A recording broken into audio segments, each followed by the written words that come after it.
Statue Liberty started shaking her fist, and the eagle will fly, and it's gonna be here. Brought to you courtesy of the red, white, and blue. It's time for Veterans Issues, the show that brings you information about veterans, military, and their family. Now here's your host, Ken Rollins. Welcome to Veterans Issues. Ken Rollins here. Glad to have you aboard today. Glad to have you aboard every day. Today's guest is a friend of mine. He goes back to many years as a World War II veteran, Edward Wood. We got something to talk about. Get your pen. Welcome back to Veterans Issues. Today's guest is Edward Wood. There's a documentary out. He's a movie star. He's I don't know how we were able to end him on the show, but he's got a movie out that's called My Anniston. And we go back many, many years. Welcome back to the show, Edward. Thank you. Good to have you back. Glad to be here. I asked you right before the show, I thought you was in your 70s, but what is your actual age today, if you don't mind asking? 91, but don't tell anybody. All right, we're not going to tell anybody because we keep that to me and you. Okay. But, a lot of things we've seen in 91. I'm about 20 years behind you, but I mean, you've seen a lot of things, a lot of sunsets. But you've been on here before, and we've talked about your background, your growing up and all into the military. A lot of folks didn't see that. So let's go back to Clay County. Is that where you're born, Ray? Is that where you're born? Born in Delta, Alabama. Delta. Delta. Metropolitan Delta. Right. To farming. You did farming. Grew up on a cotton farm. And, that's where I continued up until World War II came along, and I was drafted in the Navy along with three brothers. There were four of us drafted in World War II. Three of us was in the Pacific together at the same time.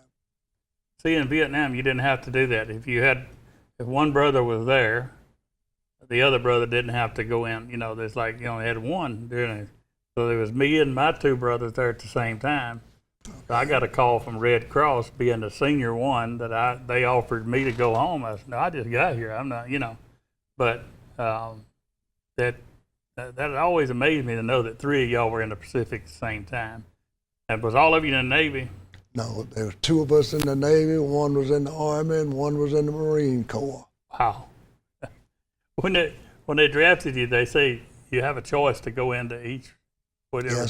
Yes, they did. I went through Fort Benning, Georgia, and I had already passed, and I had a few days to stay there. I didn't like that, and they asked anybody who wants to go in the Navy step over in a separate line. Two of us stepped over in another line, so I wound up in the Navy. Wow. I served a long time in Fort Benning, and I don't remember it being any worse than the other places I served, but it was out in the sticks. I served in Harmony Church, if you know where that is. But when I said you was on the farm, one of the things I remember from you and the documentary is when you said you were sharecroppers. But you didn't do a lot of sharing, did you? No, we did a lot of cropping, but we did very little sharing. Yeah. Now, there's people out there that millennials and stuff are watching, younger folks, even some of the older folks don't know what sharecropping is. They didn't come up in that background. Just tell them what that is. I know what it means, but I want you to. Well, you rented the land from what they call a landlord, the man who owned the land, and they got half of it from the fact that you rented from him. Then the expenses that you had to pay for the fertilizer and all of this came from your half. But by the time they finished taking out of it, there was nothing left. That's where you got the cropping. Right. I've always thought about that because you know what it brings to mind is the old Tennessee Ernie story about the coal miner, old is sold to the company stole. Right. You know, that's kind of what y'all were doing. We just about owed our soul. Yeah. But they was, I want to jump now to when you did go in the Navy, you served how long? I stayed about 2 years. 2 years. And what year was it when you was discharged? 1946.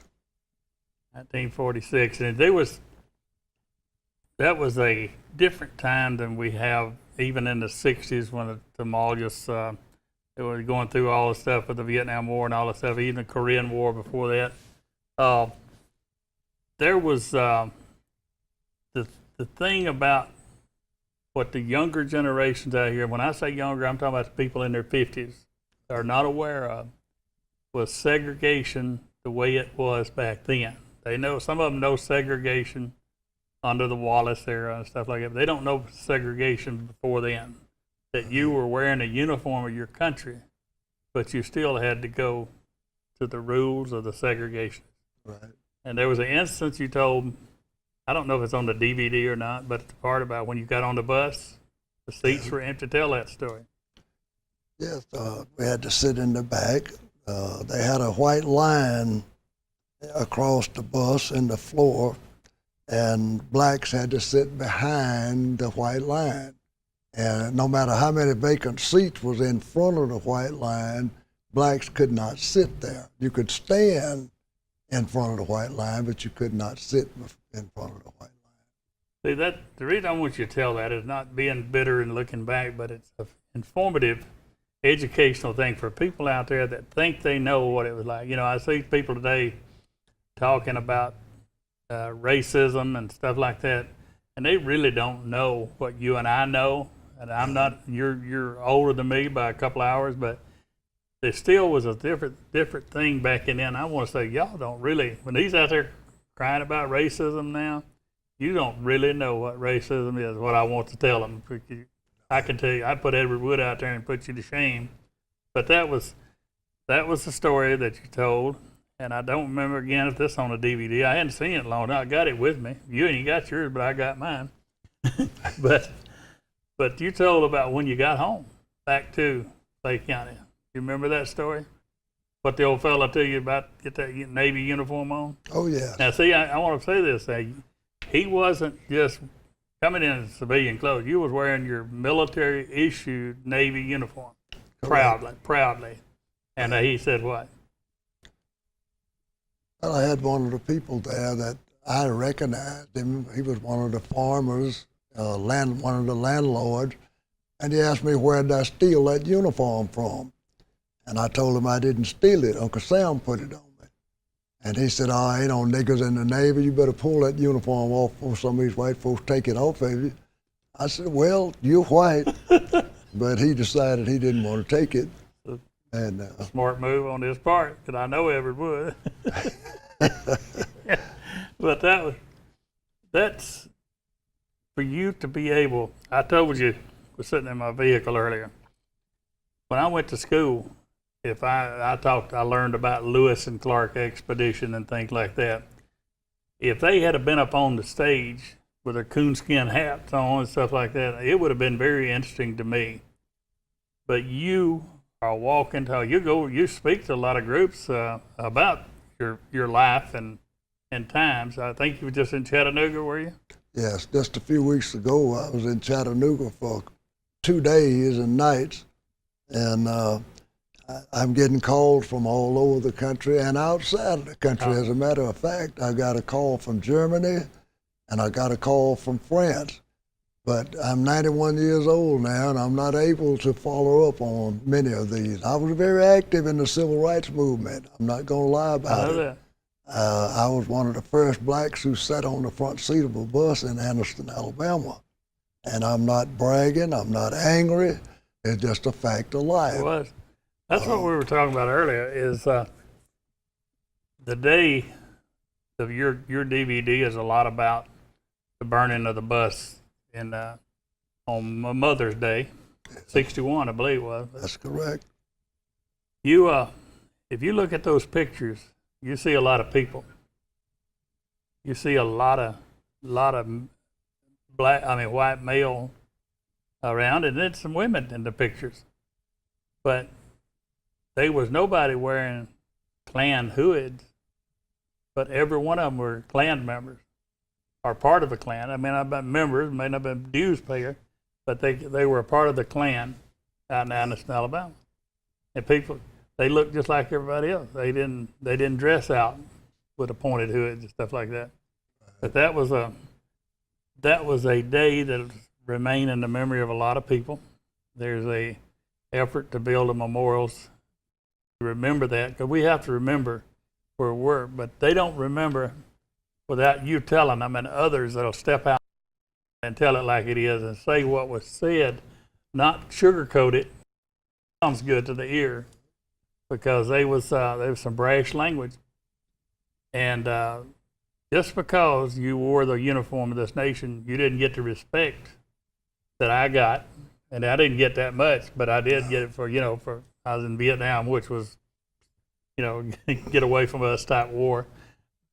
But that image of you on that bus has always stuck with me. I've known you for a lot of years, and I have to say this for the audience out there, Wade. This man has worked hard all of his life, not just on a sharecropping, but he worked at M&H Valve, I believe. 18 years. He was my brother's supervisor out there, and I remember when I went to work at the depot and I said something about Edward Wood. He says, that used to be my boss. He says, that's the most fair man I've ever seen in my life. And after the years, I found out what he was talking about, but for somebody to say that about a person that's in a leadership position, and then you were a supervisor, your desk was right across from mine, and we should have gotten in trouble for some of the stuff that went on up there in them offices, especially when you brought that coon in and tried to make our boss eat it. And I'm gonna tell everybody on the air. Okay, we run out of time here we're coming to a break. We're gonna go to break. Come right back. We'll see you in just a minute.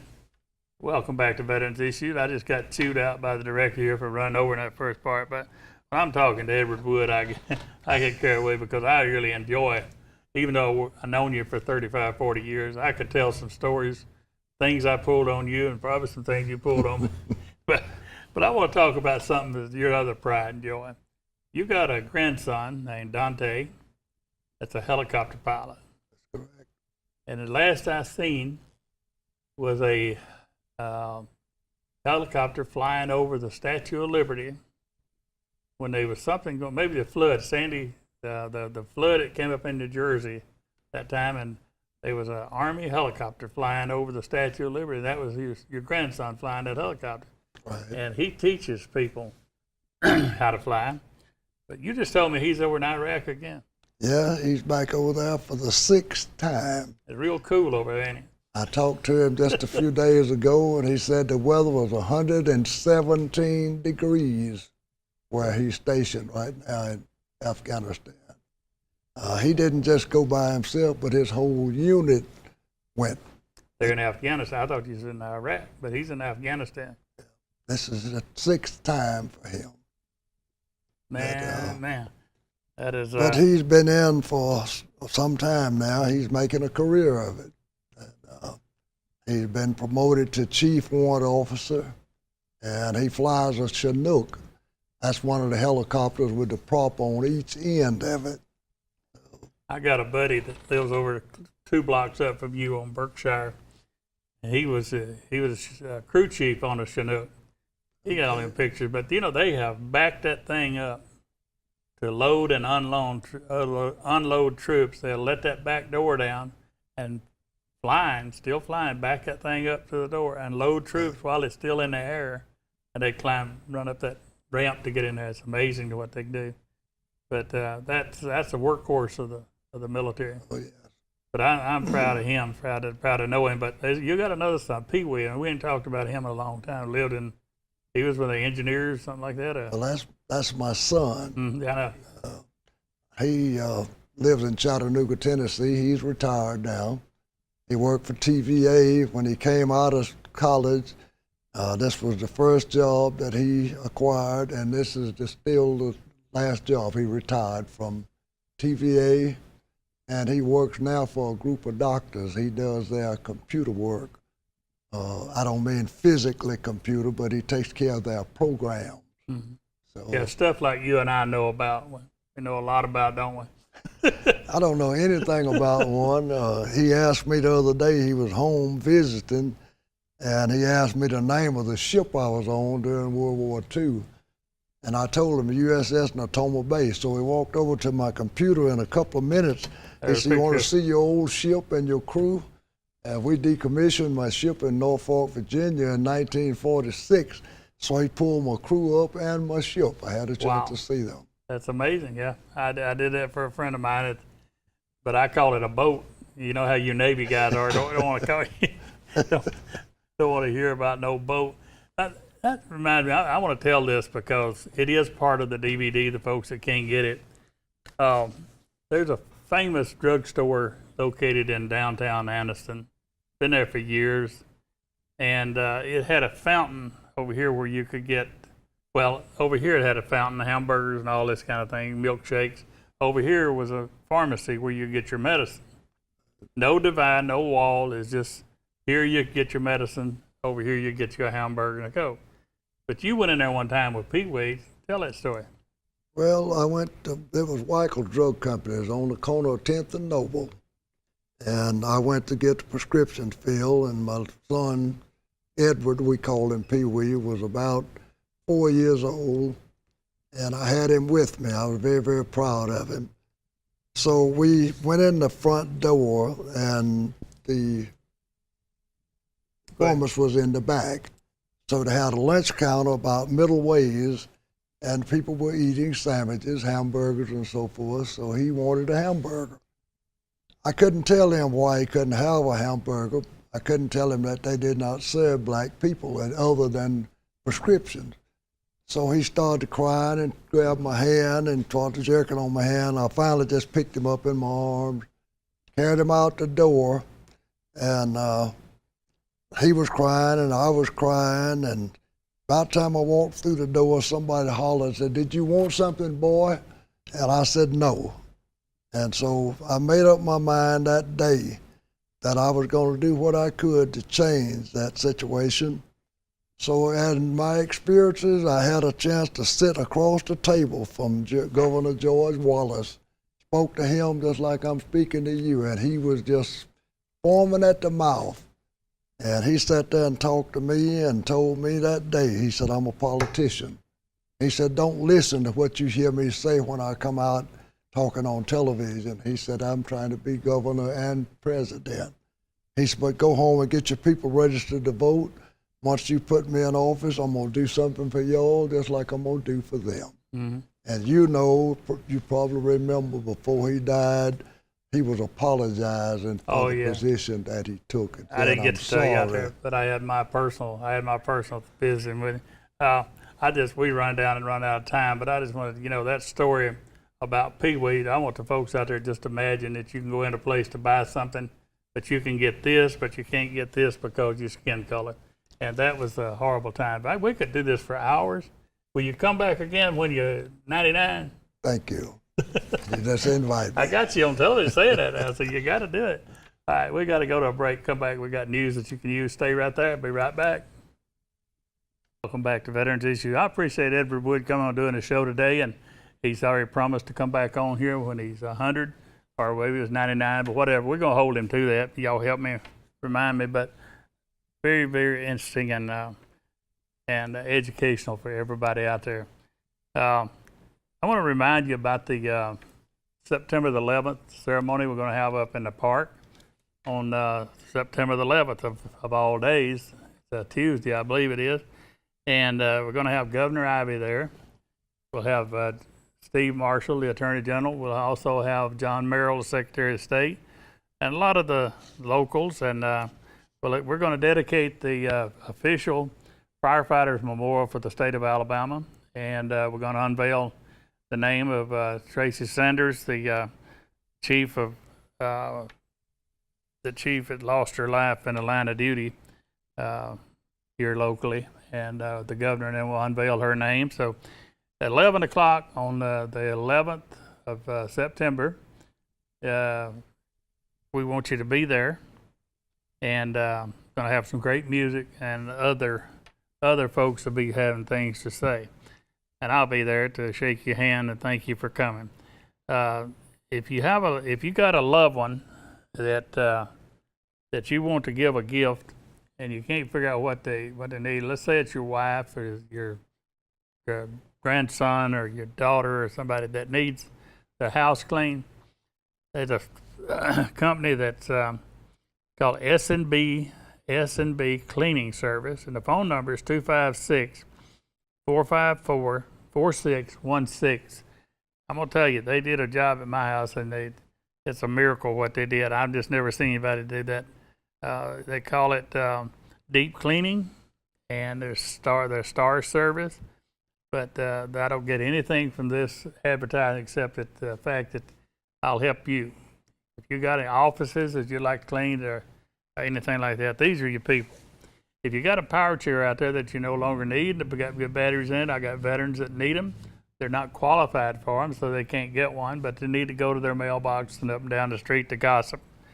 I want to also remind you that this show is brought to you by Superior Hyundai, and Superior Hyundai and Cadillac. So I want you to get your DD214. When you go in there to buy that new Hyundai, take that DD214 and they'll give you $500 off. And if you tell them you saw it on the show, they'll give you another $500. So I just gave you $1,000 by telling you about that Superior Hyundai down in Quintard. So keep that in mind. DD214, take that with you. The VA hotline, I want to pass that out because we've got 22 veterans taking their lives every day.